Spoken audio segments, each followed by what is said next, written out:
वादी कश्मीर में आज मुकम्मल हड़ताल रही। लारू कुलगाम में कल आम शहरियों की हलाकत के खिलाफ अलहदगी पसंदों के मुश्तरका ग्रुप ने इस हड़ताल की कॉल दी थी। श्रीनगर समेत वादी के अक्सर इलाकों में दुकानें, तालीमी इदारे और दीगर तिजारती मराकिज बंद रहे। सड़कों पर ट्रैफिक की नकलो हमल भी कम देखी गई। श्रीनगर शहर के चंद इलाकों में हल्की नोयत की पाबंदियां आयद की गई थीं। नौहट्टा समेत चंद हसास मकामात पर कसीर तादाद में सिक्योरिटी फोर्सेस को तैनात किया गया था। कई अलहदगी पसंद लीडरों को या तो गिरफ्तार कर लिया गया या फिर इन्हें घरों पर नजरबंद रखा गया।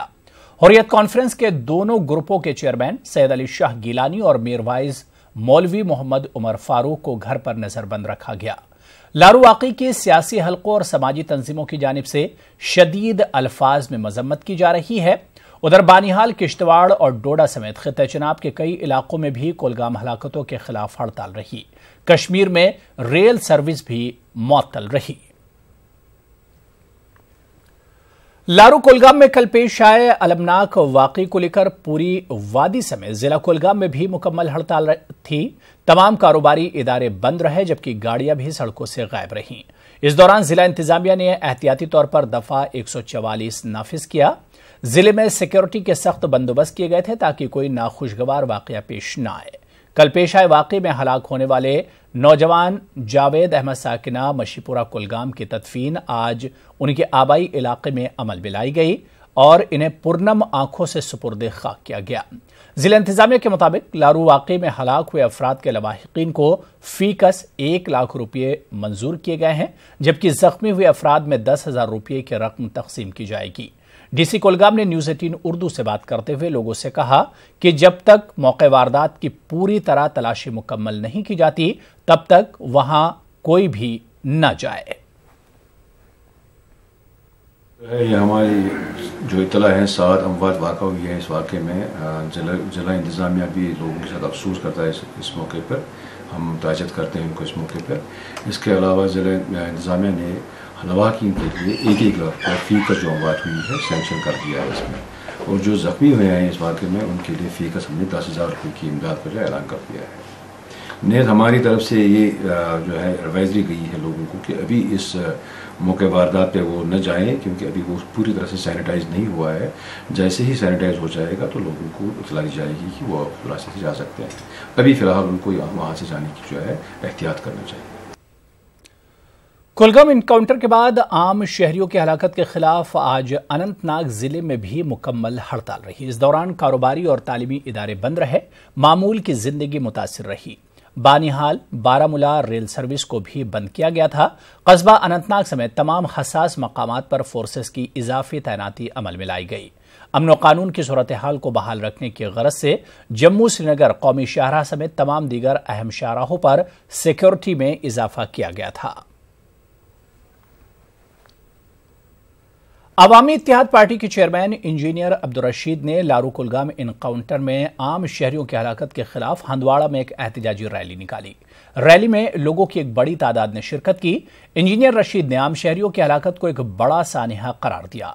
उन्होंने कहा कि इस सानिहे की बड़े पैमाने पर तहकीकात होनी चाहिए ताकि मुस्तकबिल में इस तरह के वाकयात दोबारा रूनुमा न हों। इंजीनियर रशीद ने अपने हामियों समेत हंदवाड़ा मार्केट की तरफ मार्च करने की कोशिश की, ताहम पुलिस ने इसे नाकाम बना दिया। पुलिस ने इंजीनियर रशीद को हिरासत में ले लिया। रशीद ने गवर्नर इंतजामिया से मुतालबा किया कि आम शहरियों की हलाकत पर रोक लगाई जाए। उसी जो कल कुलगाम में हिलाकतें हुई उसके रद्द-ए-अमल में आज पूरा हंदवाड़ा सड़कों पर उमड़ आया। हम दिल्ली को यही पैगाम देना चाहते हैं कि हम हिंदुस्तान के खिलाफ नहीं, हम कश्मीरियों का इतना ही मुद्दा है, इतना ही मकसद है कि जम्मू कश्मीर का तनाज़ा कश्मीरी लोगों की ख्वाहिशात और उसके तवारीखी पस मंज़र में हल किया जाए और मारदार रोकने के लिए नरेंद्र मोदी मुदाखलत करें। हम यही गुजारिश करेंगे यहाँ की पुलिस एडमिनिस्ट्रेशन से, गवर्नर साहब से कि अगर आप चाहते हैं वाकई कि यहाँ अमन कायम हो तो आपको सिक्योरिटी फोर्सेस को लगाम देनी पड़ेगी। लारू कुलगाम में पेश आए वाकये से जहां जिला कुलगाम समेत पूरी वादी में सफ़े मातम बिछ गया है, वहीं लवाहिकीन ने भी कई सवालात खड़े किए हैं। अपने लख्ते जिगरों को खोने पर ये लोग खून के आंसू रो रहे हैं। ये रिपोर्ट देखिए।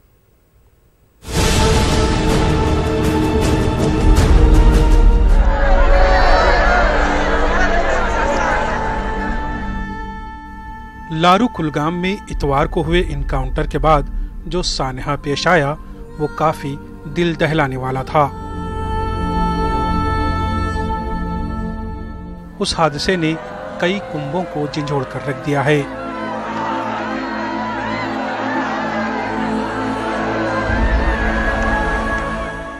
वाकये में अभी तक 7 नौजवानों की मौत हो गई है, दर्जनों अफराद जख्मी हैं। मुतासरा खानदान इस वक्त रंजो गम में मुब्तला हैं। मौत के इस रक्स ने कई कुंभों को तबाह कर दिया है।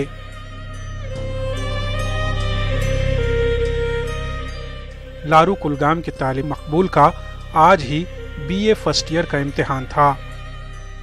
अपने कुंबे का वाहिद कमाऊ और शरीफुल नफ्स नौजवान के मौत के आगोश में चले जाने से पूरा गांव गमज़दा है।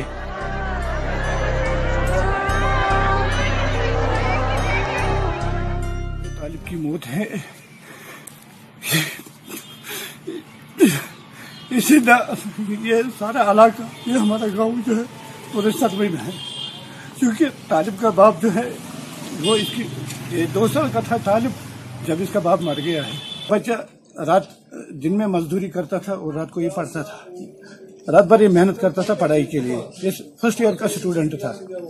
इनका ना कोई जमीन है ना कोई कुछ है, ये बिल्कुल बेसहारा औरत थी। गवर्नमेंट से मैं ये गुजारिश करता हूँ कि इनको ज्यादा से ज्यादा एक्सग्रेशिया रिलीफ, इन्होंने कल 1 लाख का ऐलान किया, लेकिन 1 लाख से ये घर नहीं बनेगा और SRO के तहत इसकी बहन को अपॉइंट किया जाए किसी महकमे।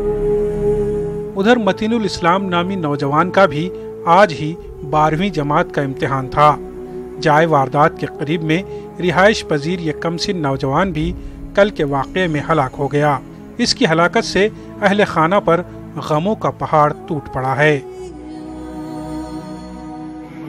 अच्छा, उसके बाप सहारा था, मजदूर था इसका बाप। किस क्लास में ये पढ़ रहा था? 12th में पढ़ रहा था। बहुत एब्सेंट लड़का। एनकाउंटर तो खत्म हो चुका था, वहाँ गए, वहाँ तो मैंने बिछा के रखे थे। ब्लास्ट हुआ तो फिर हमें पता ही नहीं। कस्बा कुलगाम के रेशीपुरा में रिहाइश पजीर उजैर मुश्ताक 8वीं जमात का तालिब इल्म था। वो पूरे खानदान में इकलौता बेटा था। लारू सानहे में इसे भी मौत ने अपनी आगोश में ले लिया।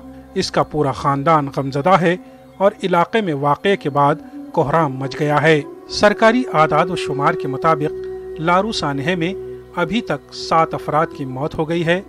बेशतर मुतासरा खानदान कसम पुरसी की हालत में हैं। लोग इंतज़ामिया से न सिर्फ मामले की तहकीकात का मुतालबा कर रहे हैं, बल्कि मुतासरीन की भी भरपूर मदद की फरियाद की जा रही है।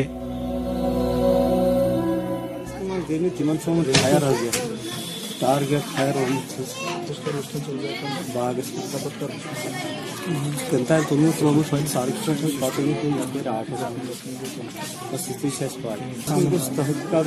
टारगेट फायर अगर बागस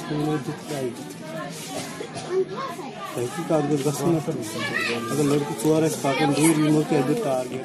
कमसिन उजैर मुश्ताक और तालिब इल्म तालिब मकबूल समेत दीगर कई नौजवानों की मौत किसी अलमिया से कम नहीं। हर आंख नम है तो हर सू चीखो पुकार। लवाहिकीन के पास सब्र तहम्मुल से काम लेने के सिवा कोई चारा नहीं, जबकि मुतासरा खानदान महलूकीन के हक में दुआ के तलबगार है। लारू सानिहा ने कई सवालात को जन्म दिया है, जिसका हल तलाश करना वक्त की अहम जरूरत है। ज़हूर रिजवी, न्यूज़ 18 उर्दू, कुलगाम। कुलगाम वाक़े पर तबसरा करते हुए नेशनल कॉन्फ्रेंस के जनरल सेक्रेटरी अली मोहम्मद सागर ने वाक़े की अदालती जांच कराने का मुतालबा किया। साथ ही उन्होंने कहा कि महलूकीन के लवाहिकीन को फीकस 50 लाख रुपये मुआवजा दिया जाए। वो बहुत बड़ी बदकिस्मती की बात है और हम गुजारिश करेंगे इसकी जुडिशल इंक्वायरी होनी चाहिए और जो इसमें मारे गए लोग उनको भरपूर मुआवजा दिया जाना चाहिए। जिस तरह इन्होंने जो रेल में जो लोग सवारियाँ मरते हैं तो उनको 25 लाख 30 लाख कम से कम 50 लाख रुपए दिया जाना चाहिए। हर घर को नौकरी दी जानी चाहिए और तहक़ीक़ात की जानी चाहिए ताकि लोगों को पता चले। अगर कुछ इसमें काउंटर क्लेम्स होते हैं, कोई कह रहा है इस तरह माइन फटी, कोई कहता है बंदूक गोलियां चली, तो सच सामने लोगों के आ जाए हकीकत क्या है। नेशनल कॉन्फ्रेंस चाहती है कि मरकजी वजीर दाखिला राजनाथ सिंह कश्मीर में ऑपरेशन ऑल आउट रोके और हुर्रियत समेत दीगर फरीकैन से मुज़ाकरात शुरू करें। एनसी के जनरल सेक्रेटरी अली मोहम्मद सागर ने श्रीनगर में न्यूज़ 18 उर्दू से बात करते हुए कहा कि गोली के जवाब में गोली मसले का हल नहीं है। उन्होंने कहा कि वजीर दाखिला के रियासत के दौरे के मौके पर पार्टी के नुमाइंदे उनसे मुलाकात करेंगे और यहां के मौजूदा हालात पर तबादला ख्याल करेंगे। कुलगाम के वाक़ा से होम मिनिस्टर साहब के दौरे पे बड़े मेरे ख्याल में उसमें एक क्वेश्चन मार्क लग गया। जो तमाम वादी में आज चिनाब में, पीर पंचाल में, कारगिल में हर तरफ आज टोटल बंद है, कोई मक्खी नहीं चल रही है, लोग अपना रिजेंटमेंट दिखा रहे हैं। तो इस पस मंज़र में होम मिनिस्टर साहब लाए हैं, वो इससे पहले भी आए हैं। उन्होंने कई वादे किए थे हमसे, मीटिंगों में पैलेट गन बंद करेंगे, मास अरेस्टर्स को देखेंगे, रोकेंगे, जो बंद है उनको रिहाई करने के लिए काम करेंगे, इक्तिसादी सूरत हाल ठीक करने के लिए इक़दाम किए जाएंगे, नौजवानों से बातचीत की जाएगी, लेकिन किसी बात पे अमल नहीं हुआ। जो हलाकतें हो रही हैं, जो नौजवान बच्चे मर रहे हैं, जो एनकाउंटर हो रहे हैं, कोलेस्ट्रल डैमेज हो रहा है, मकानों के मकान जलाए जा रहे हैं, बस्तियों पे कहर डाला जा रहा है। इन केस कि हम मिलने जा रहे हैं तो फोकस यहाँ के हालात रहेंगे, जो है इनको ठीक करें। कल उमर साहब ने ट्वीट भी किया है, अगर इन हालात को आप नज़रअंदाज करेंगे, नहीं कि आप कहेंगे ठीक हो रहा है, हालात सुधर रहे हैं, तो मेरे ख्याल में हम बेवकूफ़ी की दुनिया में रह रहे हैं। हालात ठीक नहीं हैं, हालात को ठीक करना होगा, हालात को बेहतर बनाना होगा, उसके लिए कुछ कार्रवाइयाँ करनी होगी। वो कार्रवाइयाँ मरकज़ी सरकार की तरफ से होगी।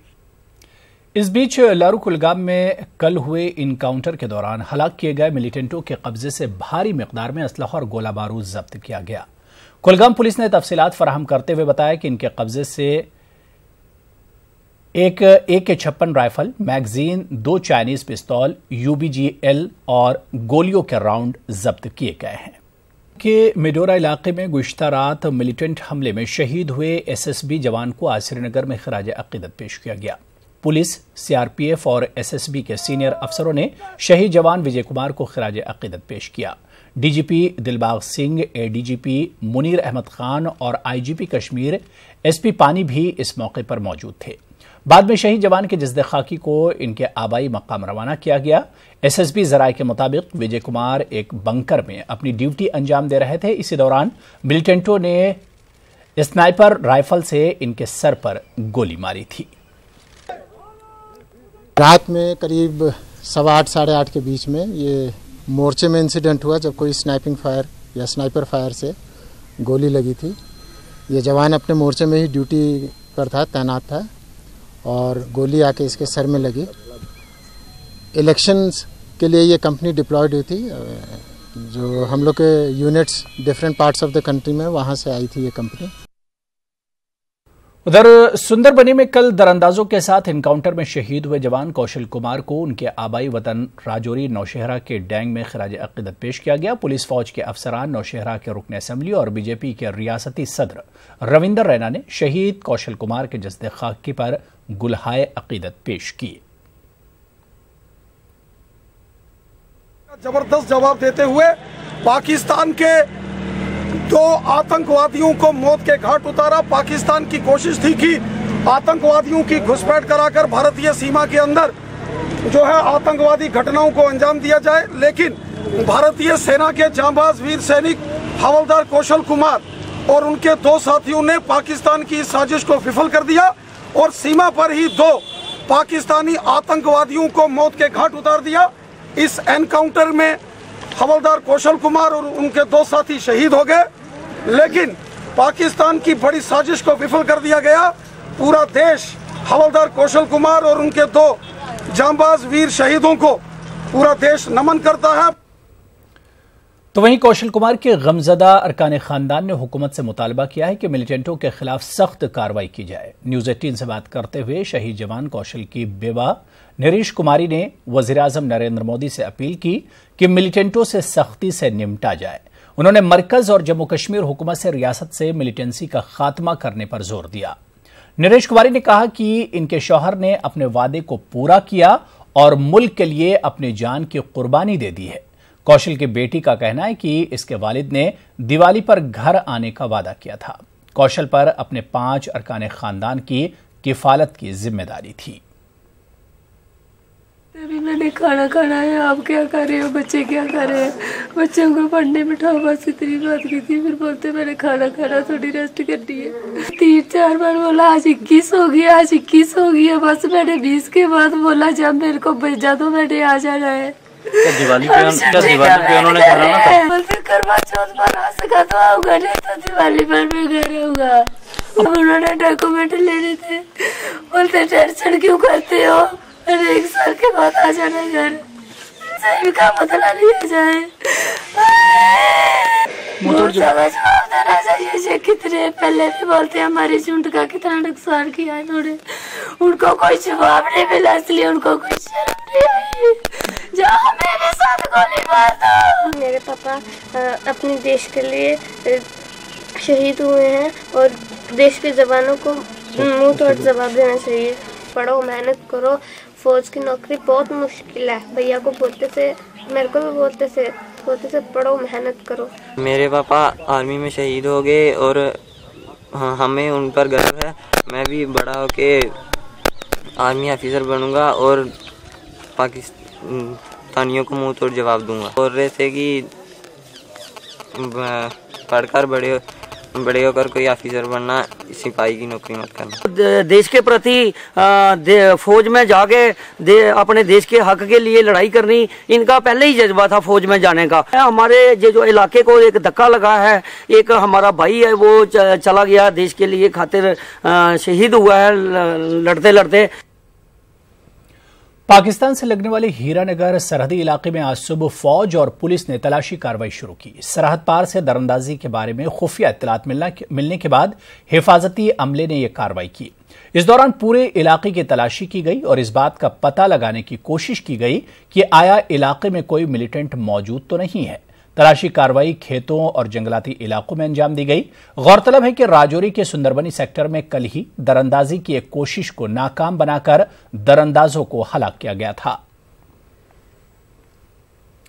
रियासत में पंचायती इंतखाबात के शेड्यूल का ऐलान कर दिया गया है। जम्मू कश्मीर के चीफ इलेक्टोरल अफसर शालीन काबरा ने आज श्रीनगर में एक प्रेस कॉन्फ्रेंस के दौरान पंचायती इंतखाबात के शेड्यूल का ऐलान किया। पंचायती इंतखाबात 9 मराहिल में मुनक्किद होंगे। पहले मरहले के लिए कल नोटिफिकेशन जारी होगा। पहले मरहले के तहत 17 नवंबर को पोलिंग होगी, जबकि 11 दिसंबर को आखिरी मरहला होगा। इस मरतबा सरपंचों का रास्त इंतखाब होगा। पोलिंग के औकात सुबह 8 बजे से दोपहर 2 बजे तक रहेंगे।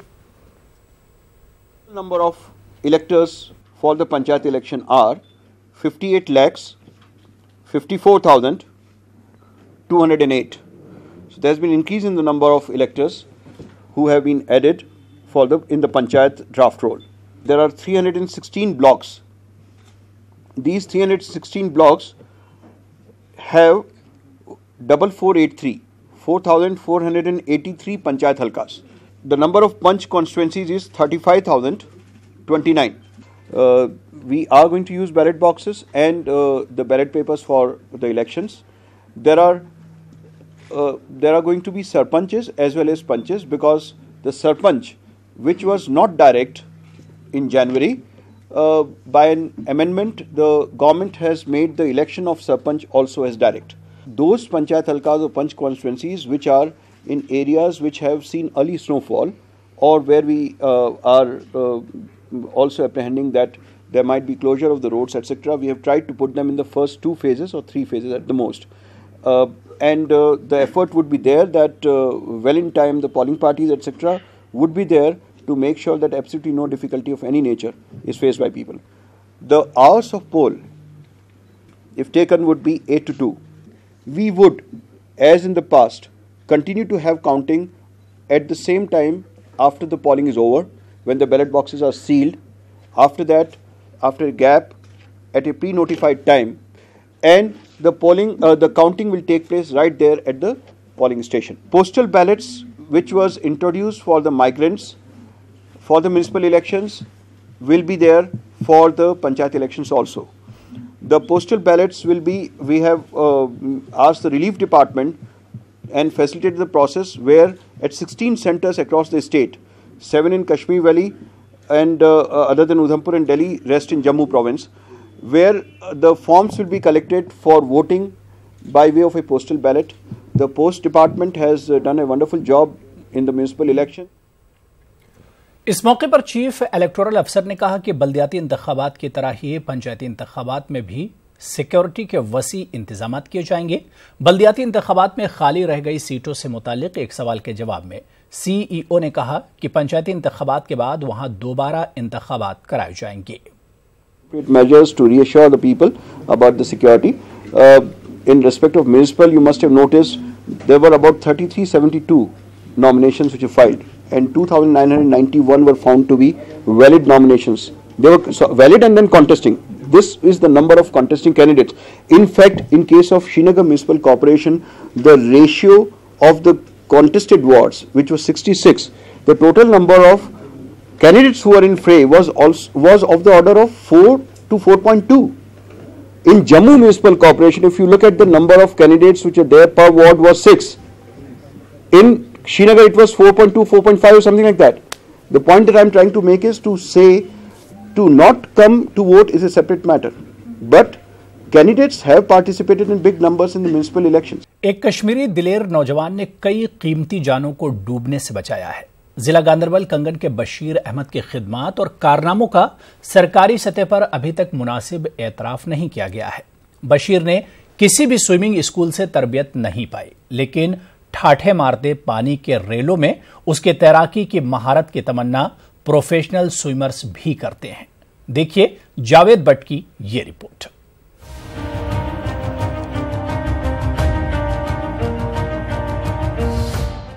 अड़तीस साला बशीर अहमद मीर जिला गांदरबल के कंगन में एक खुशहाल घराने के सपूत हैं।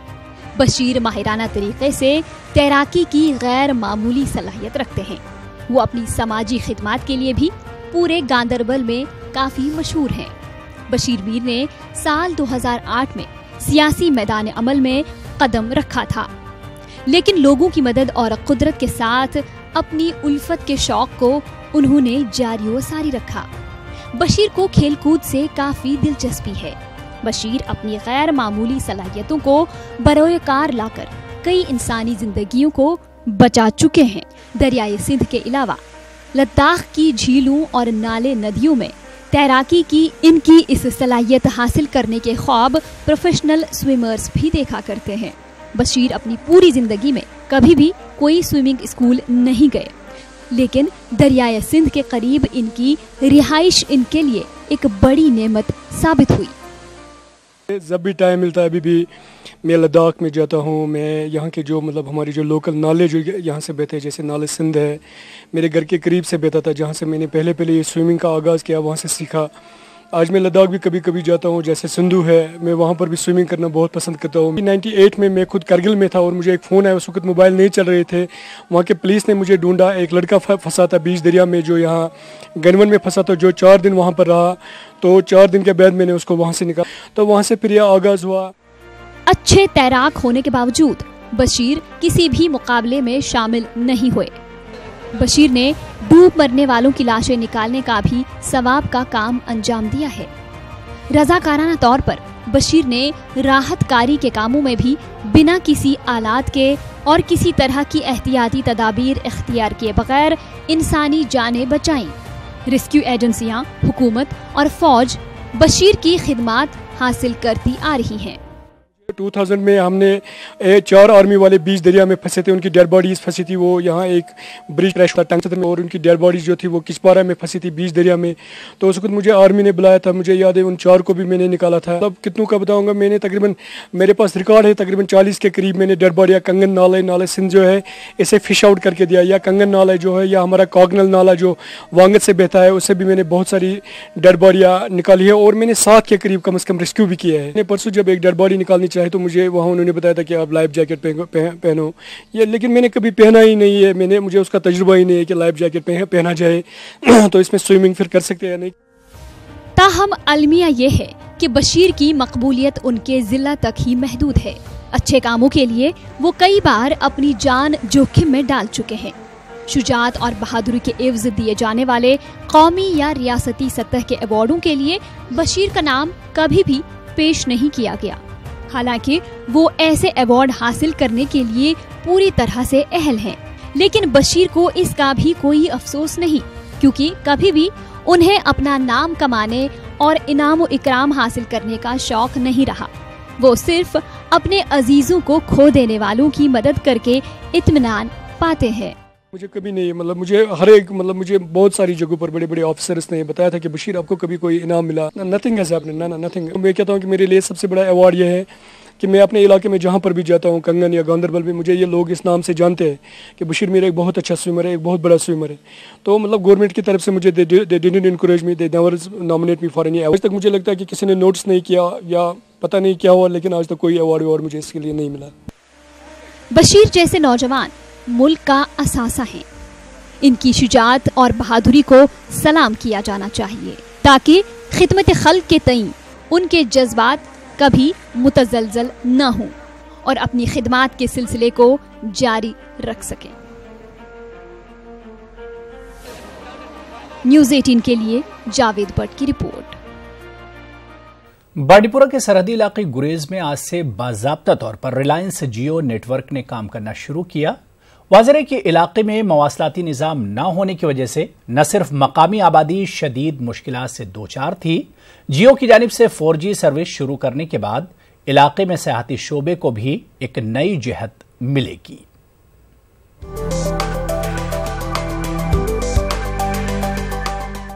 बांडीपुरा से 85 किलोमीटर की दूरी पर वाक़े गुरेज इलाके में उस वक्त एक नई तारीख रकम हो गई जब इलाके में पहली बार रिलायंस जियो नेटवर्क ने 4G सर्विस की शुरुआत की। सर्विस का इफ्तिताह रियासती असेंबली के डिप्टी स्पीकर व रुकन असेंबली गुरेज नजीर गुरेजी ने किया।